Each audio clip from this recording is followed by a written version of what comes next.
सन 1977 दिल्ली का एक गांव समीपुर बादली।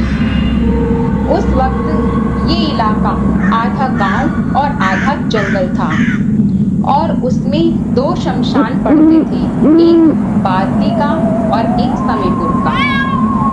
वहीं एक गरीब परिवार रहता था जिसमें प्रेमचंद अपनी पत्नी और 6 बच्चों के साथ रहता था। उसमें से 2 बच्चे, एक छाया जो 17 साल की लड़की थी और बोध जो 11 साल का लड़का था। एक दोपहर माँ ने कहा, छाया जंगल से थोड़ा गोबर ले आ, गोबर के उपले बनाने हैं। छाया ने सिर पर बड़ा तसला रखा और पीछे पीछे बोध चल पड़ा। छाया आगे चलती रही और बोध थोड़ी दूर पीछे रह गया। चलते चलते छाया को एहसास भी नहीं हुआ कि वो शमशान के पास पहुंच चुकी है। अचानक उसे सामने कुछ गोबर दिखा। वो झुककर भरने लगी और जैसे जैसे आगे बढ़ी उसे और गोबर नजर आने लगा, मानो कोई उसे आगे बुला रहा हो। आजा, घर आने वाला है। छाया ने सिर उठाया। सामने एक आदमी खड़ा था, सफेद कुर्ता पजामा पहना।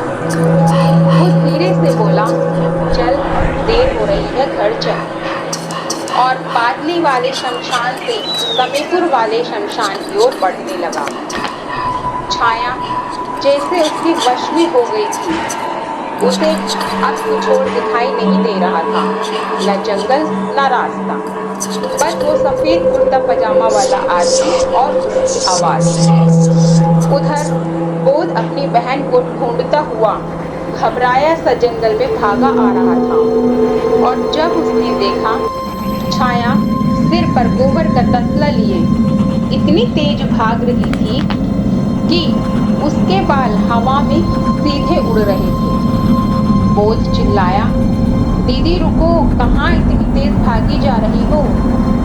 छाया ने जैसे बोध की आवाज सुनी ही नहीं, वो उसी दिशा में भागती रही शमशान की तरफ। और फिर अचानक उसका पैर किसी पत्थर से टकराया। वो जमीन पर गिर पड़ी।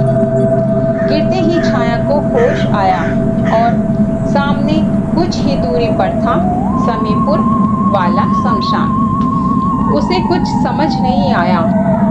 छाया सोचने लगी, मैं इतनी दूर कैसे पहुंच गई? पर अजीब ये था कि तसले का सारा गोबर जस का तस था, उसमें से थोड़ा भी गोबर नीचे नहीं गिरा।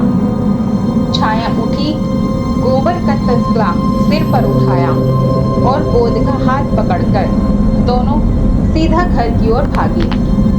घर पहुंचकर छाया ने कांपती आवाज में आपबीती अपनी माँ को बताई।